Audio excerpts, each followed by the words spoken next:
चलो पहले मैं इसकी बात करता हूँ, अभी 12th वाला मैं एक बार खुद ही डिस्कस कर दूंगा क्लास में बुक ओपन करके। अभी इस पे आते हैं, इसमें किसी को और डाउट बचा है? क्लास 11th का एनसीईआरटी चैप्टर 1 2 में डाउट बचा है किसी को भी? यस सर, एक है। बोलो। No sir. सर इस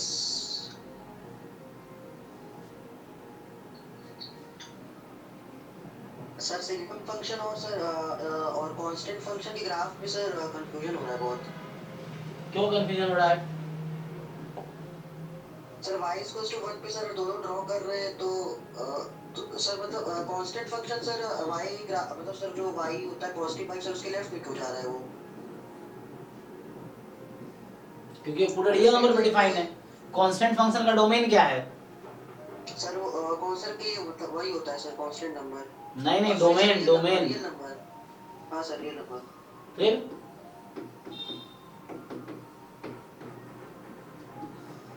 सिग्मा फंक्शन का डेफिनेशन क्या है? चलो r से r में ये फंक्शन है, ये भी r से r में फंक्शन है। बताओ यहाँ डेफिनेशन क्या है इसका? fx कैसे डिफाइन करते हैं इसको? सर ये था sir mod x upon x where x is not equal to 0। और सर तो x 0 पे शायद 0 हो जाएगा शायद क्यों?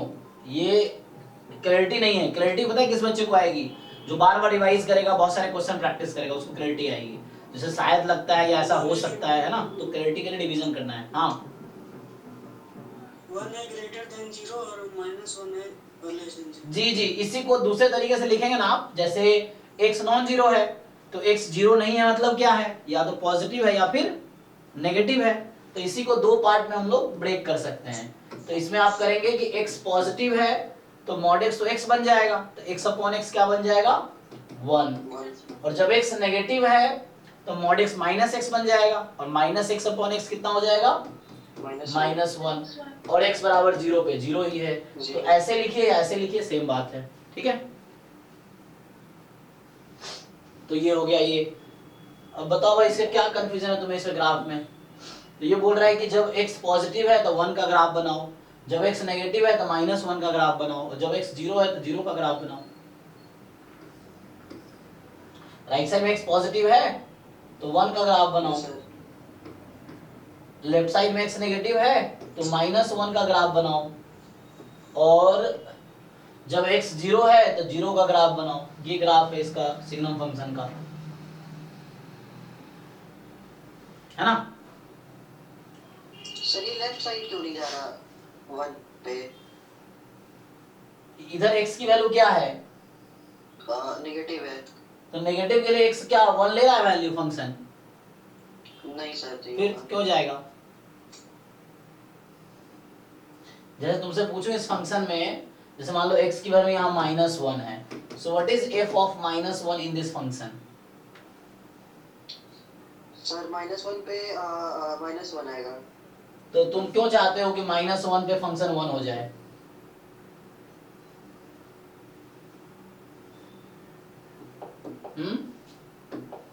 ग्राफ ड्रॉ करना तो क्या -1 पे जब वैल्यू 1 होगी तो ग्राफ यहाँ से पास करेगी। Yes sir. तो कहाँ हो रही है वैल्यू? -1 में -1 है ना, तो यहाँ से पास करेगी। Yes sir.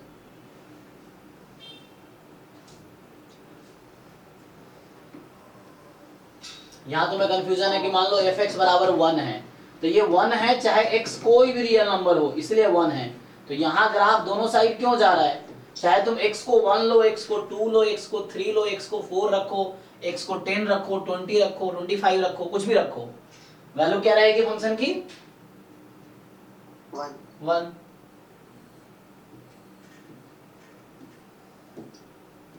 तो इसीलिए यहाँ दोनों तरफ जा रहा है।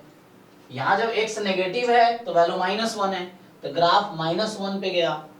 यहाँ x चाहे पॉजिटिव हो, चाहे नेगेटिव हो, चाहे 0 हो, हर केस में आंसर 1 ही है, तो ग्राफ 1 ही रहेगा, चाहे x कुछ भी पॉजिटिव रहे, नेगेटिव रहे या 0 रहे। इस तरह से यहाँ पे ये ओपन है। ये सब 11 12 की चीजें, ठीक है। रिवीजन इसलिए जरूरी है ताकि एक बार बेसिक्स तुम्हारे ठीक हो जाए। हाँ सर सर अब सवाल बना ही नहीं रहे, टाइम मिल ही नहीं रहा हमें। सवाल कहाँ है? पेपर चल नहीं सर, बुक नहीं बना पा रहे, टाइम मिल ही नहीं पा रहा है। अच्छा, आपको टाइम नहीं मिल रहा है, एग्जाम चल रहा है इसलिए। देखो टाइम को डिवाइड कर दो। एक्चुअली क्या है ना, टाइम ऐसे कभी नहीं मिलेगा। जैसे मैं भी यहाँ पीएचडी कर रहा हूँ, है ना, और पिछले 3 साल से यहाँ पीएचडी कर रहा हूँ मैं, और मैं पिछले 3 साल से क्या मतलब पिछले 13-14 साल से पढ़ा रहा हूँ मैं। तो जब तुम्हारे एज में था मैं, तभी मैं 5-6 घंटे पढ़ाता था। मैं तुम्हें बताया था ना, पहले भी बता रखा हूँ कि मैं 2010 से पढ़ा रहा हूँ, है ना। मेरा ग्रेजुएशन 2012 से 2015 में था दिल्ली यूनिवर्सिटी से। अब ये तो मानते हो कि तुम्हारी यूनिवर्सिटी में जितना प्रेशर होगा उससे ज़्यादा यहाँ प्रेशर रहता है दिल्ली यूनिवर्सिटी में पढ़ाई का। तुम कहाँ से ग्रेजुएशन कर रहे हो?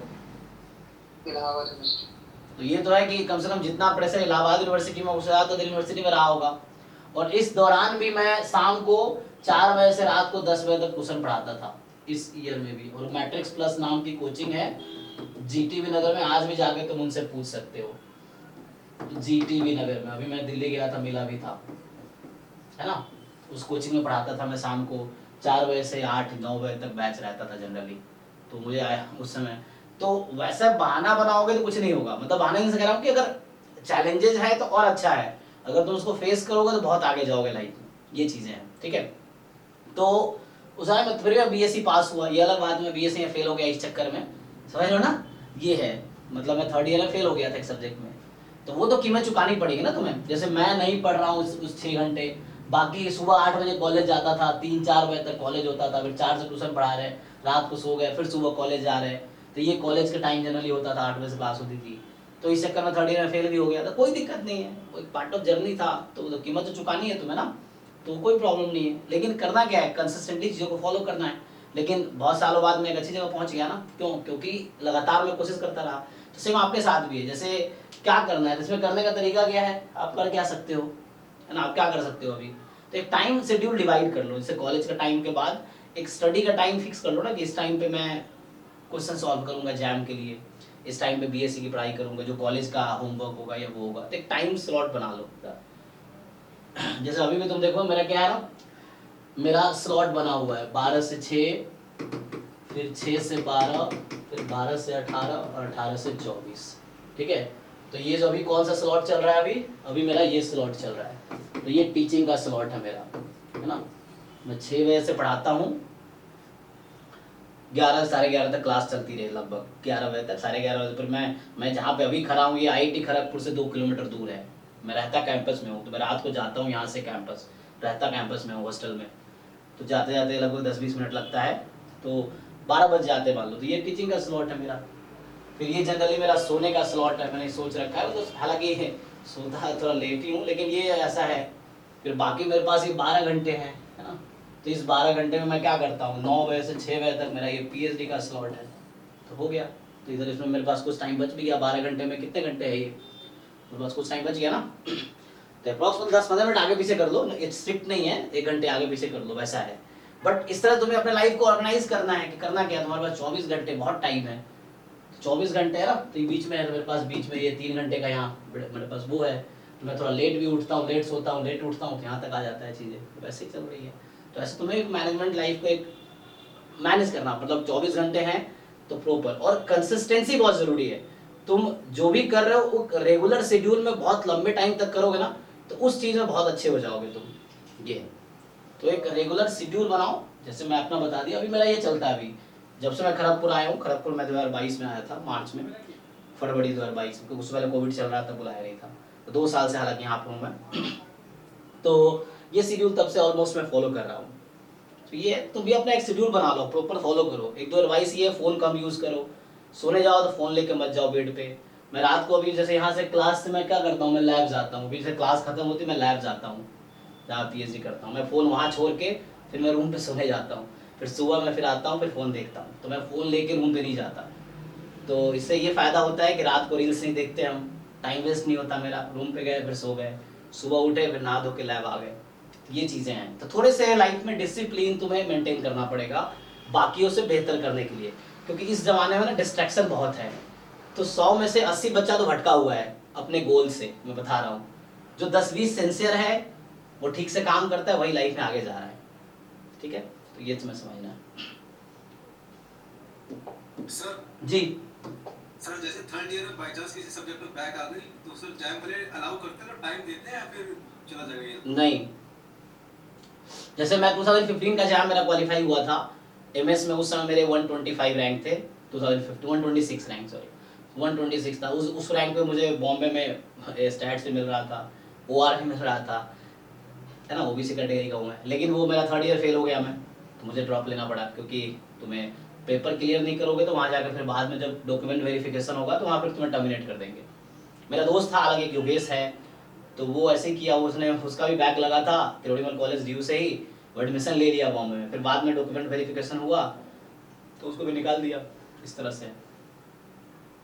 सर जैम की काउंसलिंग के लिए एसजीपी का क्या फायदा है?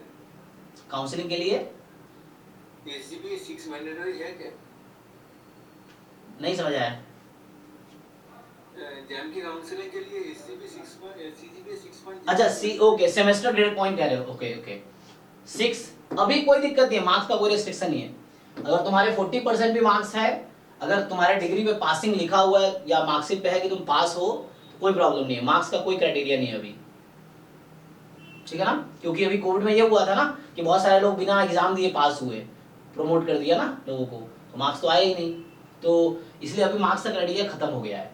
तो किसके 40% मार्क्स भी आपके बीएससी में तो भी कोई टेंशन नहीं है। सर आगे कोई दिक्कत होगा? नहीं नहीं, कोई दिक्कत नहीं होगा, क्योंकि ये नेचुरल डिजास्टर था तो उसमें तुम्हारी कोई गलती नहीं है, ठीक है ना। तो आगे जब भी ऐसा होगा तो एक एक्सेप्शन प्रोविजन होगा ये वाला, कि जिन लोगों को बिना उसके पास किया गया तो उनके लिए प्रोविजन रहेगा। तो ऐसा नहीं है कि, है ना, तो कोविड में ऐसा हुआ है। मैं भी बॉम्बे में था उस समय, मेरा आईआईटी बॉम्बे का एमएससी 2019 से 21 का है। तो जब कोविड आया तो मैं 19 में एडमिशन लिया जुलाई में, और फरवरी 2020 में कोविड आ गया, तो हमारा उस समय सेकेंड सेमेस्टर चल रहा था बीच में, तो वहीं रुक गया। फिर 1 साल घर पे रहे हम, फिर जाके बुलाया था 2021 में बुलाया था, हाँ मार्च अप्रैल में बॉम्बे वालों ने, तो वो 3-4 महीने फिर लास्ट में रहे कैंपस में उस समय, फिर बाद में ना, तो वो है। तो उस दौरान भी जैसे बाकी पेपर ऐसे ही प्रमोट कर दिया लोगों को, कुछ पेपर्स में बिना एग्जाम के ही ऐसे ही पास कर दिया, तो वहाँ भी उस समय था।